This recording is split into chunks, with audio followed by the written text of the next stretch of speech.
Money laundering के आरोप में बिहार के एक और बाहुबली नेता के खिलाफ ईडी की कड़ी कार्रवाई हो सकती है। ईडी के विश्वस्त सूत्रों से मिली जानकारी के मुताबिक इस नेता का नाम अशोक यादव है, जिसका बिहार के एक पूर्व सीएम समेत कई बड़े नेताओं से करीबी संबंध है।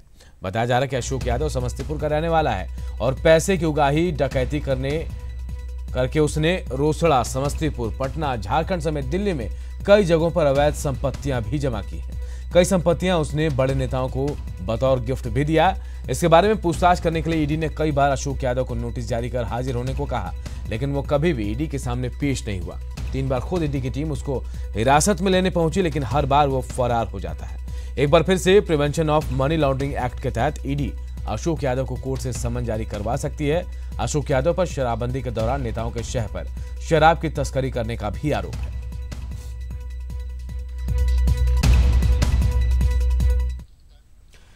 भोजपुर पुलिस ने 3 हथियार तस्करों को गिरफ्तार किया, जिनके पास से 4 पिस्टल और 7 मैगजीन के साथ 134 कारतूस बरामद किए गए हैं। एसपी ने बताया कि 2 तस्करों को स्टेशन रोड से गिरफ्तार किया गया है, जबकि एक को नवादा थाना क्षेत्र से पकड़ा गया है। पकड़े गए तस्करों में से एक मुंगेर का रहने वाला है, जो हथियार की सप्लाई करने आरा पहुंचा था। कल गुप्त सूचना के आधार पर एसटीएफ पटना तथा भोजपुर पुलिस की टीम की संयुक्त कार्रवाई हुई, जिसमें मुंगेर से एक हथियार तस्कर आ रहे थे हथियार लेकर, उसको ट्रैप किया गया। यहाँ पर एक हल्लूपुर के रहने वाले हैं जो हथियार इस क्षेत्र में हथियार की बिक्री करते हैं, मुंगेर से मंगवाकर उसको डिलीवरी करने वाला था। वैशाली के बुद्धपुर में नारकोटिक्स कंट्रोल ब्यूरो ने 2.25 क्विंटल गांजा जब्त किया और साथ ही 2 धंधेबाजों को भी गिरफ्तार किया है। जब्त गांजे की कीमत करीब 17 लाख रुपए बताई जा रही है। माना जा रहा है कि नारकोटिक्स ब्यूरो की टीम नालंदा से ट्रक का पीछा कर रही थी और वैशाली के बुद्धपुर में गांजा से भरे ट्रक को जब्त कर लिया गया।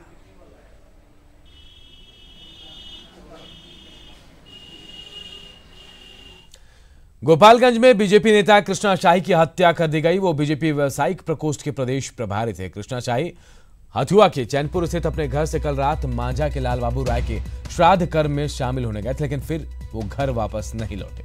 परिजनों ने आज सुबह इसकी सूचना पुलिस को दी, लेकिन फुलवरिया के मांझा गांव स्थित एक कुएं से उनका शव बरामद किया गया है। हमारे सहयोगी मुकेश हमारे साथ अपडेट के साथ मौजूद है। मुकेश, क्या जानकारी मिली? हत्या के पीछे कौन लोग हैं? क्या पुलिस की तफ्तीश फिलहाल किस दिशा में चल रही है? देखिए, मैं बता दूं कि जहां पर ये शव मिला है माझागढ़ के फुलवरिया थाना क्षेत्र के माझा गांव में, और यहां पर शव के मिलते ही हंगामा हो गया था, काफी लोग आक्रोशित हो गए थे और पुलिस अभी कुछ भी आधिकारिक रूप से बयान देने से बच रही है। और मैं बता दूं कि अभी जो मैंने परिजनों से बात की, परिजन भी कुछ बताने के लिए अभी वो तैयार नहीं है, लेकिन जो हमें प्राइमरी जो रिपोर्ट मिली है वो यही बता रहा है कि कृष्णा शाही का पहले भी कई लोगों से विवाद था और ये कल रात को जब श्राद्ध कर्म में गए थे और श्राद्ध कर्म में जाने के बाद जहां इन्हें जाना था, उसके बाद दूसरे जगह ये रात को खाना खाए हैं। और परिजनों का आरोप है, जो ऑफ द रिकॉर्ड बता रहे हैं परिजन, कि वो खाने में जहर दिया गया था और जहर देने के बाद इनकी हत्या की गई है और फिर साक्ष्य छुपाने के लिए इनके शव को कुएं में फेंक दिया गया है। तो इस तरह से जो मामला काफी कॉम्प्लिकेटेड हो गया है। हालांकि पुलिस कई एंगल से जांच कर रही है और जो लाल बाबू राय जिनके यहाँ श्राद्ध कर्म में गए थे, उनका बेटा आदित्य राय, इसको पुलिस ने हिरासत में ले लिया है। 3 और घर के महिलाएं ये कौन सा एंगल है मुकेश? लाल बाबू राय के यहाँ श्राद्ध कर्म में गए थे, उन्हीं के बेटे को अरेस्ट किया गया, हिरासत में लिया गया, उनसे पूछताछ की जा रही है। जाहिर तौर पर जो परिजन है, परिजनों का आरोप है कि लाल बाबू राय से कुछ विवाद हुआ है बातचीत के दौरान और इसी की वजह से जो हत्या की गई होगी। तो पुलिस, देखिए मैं बता दूं कि पुलिस अपने ऊपर जो प्रेशर है, प्रेशर कम करने के लिए भी हो सकता है इस तरह का स्टेप उठा रही हो, या फिर जो परिजन है वो परिजन उस तरह सूचना दिए हुए इंटेल। तो इस तरह से पुलिस जो है अभी प्राइमरी जो रिपोर्ट है इसके मुताबिक अभी 4 लोगों को अंडर कस्टडी लेकर पूछताछ कर रही है और फिर उसके बाद ही कुछ खुलासा हो पाएगा कि हत्या की मुख्य वजह क्या है। अनूप, चलिए, बहुत बहुत धन्यवाद मुकेश इस तमाम जानकारी के लिए। तो गोपालगंज से बड़ी खबर आ रही है, जहां बीजेपी नेता कृष्णा शाही की हत्या कर दी गई है। बीजेपी व्यावसायिक प्रकोष्ठ के प्रदेश प्रभारी थे कृष्णा शाही और ये बताया जा रहा है कि लाल बाबू अपने घर से हथुआ के चैनपुर स्थित अपने घर से वो मांझा के लाल बाबू राय के श्राद्ध कर्म में गए थे, लेकिन वो वापस घर नहीं लौटे। दूसरे दिन उनका शव जो है वो मिला, कुएं से बरामद किया गया, मांझा के गांव से कुएं से। बाद में पुलिस ने लाल बाबू राय के बेटे और उनके घर की 3 महिलाओं को हिरासत में लेकर पूछताछ शुरू कर दिया। हालांकि परिजन जहर देकर मारने का शक जता रहे हैं। तो बीजेपी नेता कृष्णा शाही की हत्या बीजेपी व्यावसायिक प्रकोष्ठ के प्रदेश प्रभारी थे कृष्णा शाही। और ये बताया जा रहा है कि कल वो अपने घर से हथुआ चैनपुर से मांझा के लाल बाबू राय के श्राद्ध कर्म में शामिल होने गए थे और इसके बाद वो अपने घर वापस नहीं लौटे। इसके बाद पुलिस को सूचना दी गई अगले दिन परिवार वालों की तरफ से, लेकिन उसी दिन ये बताया जा रहा है कि लाल बाबू, माफ कीजिएगा, कृष्णा शाही का शव जो है मांझा गांव के कुएं से बरामद किया गया। इसके बाद पुलिस तफ्तीश पे जुटी हुई है। इस दौरान लाल बाबू राय के बेटे आदित्य राय और उनके घर के 3 महिलाओं को हिरासत में लेकर पुलिस पूछताछ कर रही है।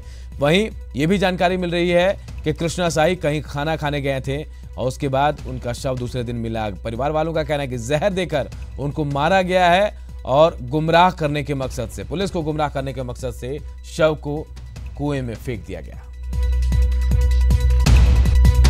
अब बीजेपी नेता विनोद नारायण झा हमारे साथ फोन लाइन पे जुड़े हैं। विनोद जी, कृष्णा शाही की हत्या कर दी गई है, क्या कुछ कहेंगे, क्या लग रहा है आपको?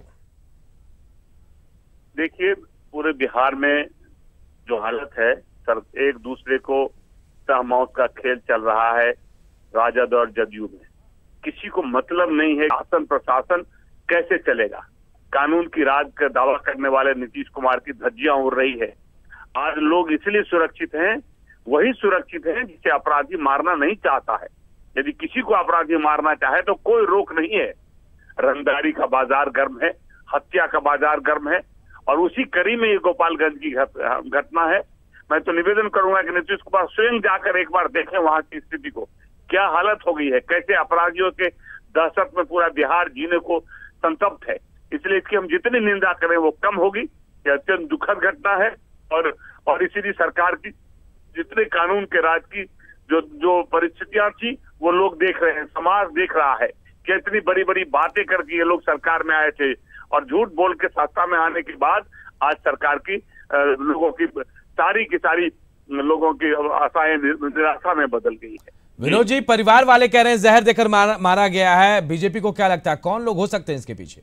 नहीं, देखिए, ये तो जांच का विषय है, कौन, इसमें कोई ऐसा नहीं, लेकिन जांच निष्पक्ष जांच हो और जैसे भी उसकी हत्या हुई है और उसको कठोर से कठोर सजा मिले अपराधी को, ये हमारी मांग है। बड़े नेता थे कृष्णा शाही, क्योंकि चुनाव भी लड़ चुके हैं वो वहां से। अब ऐसे नेता, बड़े नेता सुरक्षित नहीं तो आम लोग कैसे सुरक्षित होंगे विनोद जी? ठीक बात है, पूरे कई लोग बड़े हैं लोजपा के। बैद्यनाथ सिंह से जब सरकार बनी तब से अभी तक हजारों विरोधी दल के किसी नेता किसी न किसी रूप में मारे जा चुके हैं। हमारे प्रदेश के उपाध्यक्ष थे ओझा, वहाँ शाहबाद में उनकी हत्या हो चुकी है। इसलिए कोई देखने वाला नहीं है इस राज्य में। लेकिन आज जो गोपालगंज की हत्या हुई है, इसकी उच्च स्तरीय जांच हो और जांच के जल्द से जल्द अपराधी पुलिस की गिरफ्त में आए, मैं सरकार से मांग करता हूँ। बहुत बहुत धन्यवाद विनोद जी आपका। तो तमाम लोग इस मामले की जांच की मांग कर रहे हैं। बीजेपी नेता विनोद नारायण झा ने भी कहा कि इस मामले की जांच होनी चाहिए। प्रदेश में कानून व्यवस्था बिल्कुल चरमरा गई है, बड़े नेता भी सुरक्षित नहीं है तो आम लोग कैसे सुरक्षित होंगे। तो बीजेपी नेता कृष्णा शाही की गोपालगंज में हत्या कर दी गई है। बताया जा रहा है कि वो अपने घर से मांझा के लाल बाबू राय के यहाँ श्राद्ध कर्म में गए थे, इसके बाद वो अपने घर वापस नहीं लौटे। दूसरे दिन उनका शव मांझा गांव के ही एक कुएं से बरामद किया गया है। नीरज जी हमारे साथ फोन लाइन पर जेडीयू से नीरज जी जुड़े हुए। नीरज जी, बीजेपी नेता की हत्या कर दी गई, क्या कानून का जो राज है वो खत्म हो गया, बेधड़क हत्याएं हो रही हैं?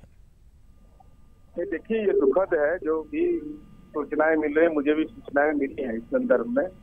जो सम्यक सूचनाएं मिल रही है, जो कुएं में लाश बरामद हुआ, निश्चित रूप से और एक सामाजिक राजनीतिक कार्यकर्ता का ये निश्चित रूप से हमारे लिए भी चिंता का विषय और चुनौती का विषय है। अब इन संदर्भ में पुलिस तमाम तथ्यों का अनुसंधान कर रही है। क्या वाकई अपराधियों में खौफ खत्म हो गया है पुलिस का नीरज जी? नहीं, अब अभी देखिए, जब तक मामले का अभी अनुसंधान का प्राथमिक रिपोर्ट भी नहीं आ जाए तब तक ये नहीं कहा सकता किन कारणों से हुआ, कैसे हुआ। तो स्वाभाविक है, गांव में हुआ है, गांव में कुएं के अंदर में, तो निश्चित रूप से एक सामाजिक कार्यकर्ता के रूप में इनकी पहचान उस इलाके में चुनौती भी है। लेकिन नीरज जी, आम लोग कैसे भरोसा करेंगे कानून पर, सरकार पर, अगर ऐसे बड़े नेता सुरक्षित नहीं है तो? राजनीतिक कार्यकर्ता भी आम लोगों के बीच ही होते हैं, आम लोगों के बीच ही राजनीतिक कार्यकर्ता होते हैं। इसलिए मैं कह रहा हूँ, चिंता का विषय इसीलिए ज्यादा है कि जो आम लोगों से जुड़ा हुआ व्यक्ति एक सामाजिक कार्यकर्ता हो, चाहे किसी भी राजनीतिक दल का प्रति प्रतिबद्धता हो और उसकी ढंग से हत्या हो जाए तो ये निश्चित रूप से पुलिस अभी ये घटना हुई है और लोग स्वाभाविक रूप से अपनी पीड़ा व्यक्त कर रहे हैं।